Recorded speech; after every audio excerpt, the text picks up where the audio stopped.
Indonesia, an enormous archipelago of over 17,000 islands, is home to more Muslims than any other country in the world. In fact, 87% of its population is Muslim. That's over 230 million people. And yet Islam didn't arrive here through war or conquest, like it did in many parts of North Africa and the Middle East. So why are there so many Muslims in Indonesia? Well, that's what we're going to find out in today's episode. So where exactly is Indonesia located? Indonesia is a transcontinental country located between Southeast Asia and Oceania. It lies between the Pacific and the Indian Ocean and is home to two of the world's most famous bodies of water, the Banda Sea and the Java Sea. It is made up of thousands of volcanic islands, the largest of which are Borneo, Java, Sumatra, Sulawesi, and Papua. The country is sometimes informally called Indonesia, or the Indonesian archipelago. Indonesia is also one of the largest countries in the world by population. With over 270 million people, it is the fourth most populous country after the United States, India, and China, and ahead of Pakistan, Nigeria, and Brazil. The capital city of Indonesia is Jakarta, which is also the most populous city in the country and one of the most densely populated cities in the world. Indonesia is rich in natural resources, including vast reserves of oil, gas, tin, copper, gold, and silver. Its strategic location has made it an important trading partner for many countries around the world, including China, Japan, India, and the United States. Indonesia is a major producer of palm oil, rubber, textiles, and is also home to a growing number of multinational corporations. The country's economy has grown significantly in recent decades, and it is now one of the largest in Asia. Now that we know something about the country, let's get back to our main question. How did Islam spread to Indonesia? To understand how Islam arrived in Indonesia, it helps to take a look at the history of the region before the 13th century. At that time, the Indonesian islands were inhabited by various indigenous people, who had their own unique cultures, languages, and religions. Some of these people were animists, meaning they believed that spirits inhabited natural objects like trees, rivers, and mountains. Others practiced a form of Hinduism known as animist Hinduism, which blended local beliefs with Hindu mythology. But the dominant religion in the region was Buddhism, which had arrived from India centuries earlier. The first Muslims to reach Indonesia were Arab traders who sailed to the island of Sumatra in the 13th century. These traders were drawn to the region's rich natural resources, including spices like cinnamon, nutmeg, and cloves, which were highly prized in the Middle East and Europe. As they traded with the local people, they also shared with them the teachings of Islam. The Muslim traders also played an important role in establishing trading networks throughout the region. They built mosques and madrasas, or religious schools, which served as centers of Islamic learning and community life.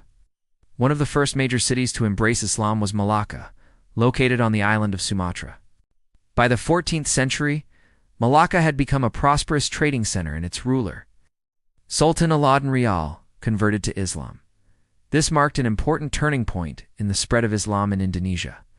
Other rulers throughout the region began to see the benefits of adopting Islam, including the establishment of trade networks, the introduction of new technologies, and the appeal of its legal and moral codes. In the following centuries, Islam continued to spread throughout Indonesia. By the 16th century, most of the major cities and kingdoms in the region had converted to Islam, including Demak, Yogyakarta, Surakarta, and Banten. But it wasn't just the rulers and elites who embraced Islam. Ordinary people from all walks of life were also attracted to the religion's message of equality, justice, and spiritual fulfillment. It's important to note that the spread of Islam in Indonesia was not a violent process like it was in some other parts of the world. There were no massive armies sent to conquer people and force them to convert. Instead, the peaceful coexistence between Muslims, Buddhists, Hindus, and indigenous people allowed for the gradual and voluntary adoption of Islam. The local populations were not wiped out or subjugated, but rather integrated into the growing Muslim community. Some scholars argue that the reason for this peaceful spread was the lack of a centralized authority in the region. At the time, Indonesia was made up of many small kingdoms and chieftainships, which made it difficult for any one group to impose its religion on the others. Others suggest that the tolerant attitude of early Muslims towards other religions facilitated the acceptance of Islam by the local people. As Islam spread throughout Indonesia, it didn't remain static but evolved and blended with local customs, languages, and traditions. This process of syncretism resulted in a unique form of Islam that is distinct from the Islam found in other parts of the world. For example, Indonesian Muslims practice a form of Islam known as Islam Nusantara, which incorporates elements of local culture and beliefs. One example is the veneration of local saints and heroes, which is a practice that has its roots in the animist and Buddhist traditions of the region. Another example is the use of gamelan music in Islamic ceremonies, which reflects the influence of traditional Javanese music. Today, Indonesia is the world's most populous Muslim-majority country, with over 230 million Muslims, representing 87% of its total population. The country is home to some of the largest mosques in the world, such as the Istiqlal Mosque in Jakarta, which can accommodate up to 200,000 worshippers. Despite the diversity of its population and the challenges of governing such a vast archipelago, Indonesia has managed to maintain stability and peace for most of its history. If you think about it, Islam could have easily taken hold in Indonesia because of the already existing conditions in the region. As mentioned earlier, at the time, Indonesia was made up of many small kingdoms and chieftainships, which made it difficult for any one group to impose its religion on the others. This decentralized political landscape created a conducive environment for the peaceful spread of Islam. Additionally, the absence of a powerful central authority meant that the Muslim traders and missionaries were able to move freely throughout the region, establishing trading networks and building mosques without interference. Another factor that contributed to the rapid adoption of Islam in Indonesia was the religion's appeal to the local populations. Islam offered a message of social justice, equality, and spiritual enlightenment that resonated with many people in the region. Its legal and moral codes provided a framework for regulating society, and its emphasis on community and charity appealed to those living in poverty. Moreover, the practical benefits of Islam, such as its emphasis on cleanliness and hygiene, were also attractive to the local people. Once Islam began to take hold in Indonesia, it quickly spread throughout the region like wildfire. The process of conversion was largely peaceful, driven by the personal testimonies of Muslims and the appeal of Islam's teachings.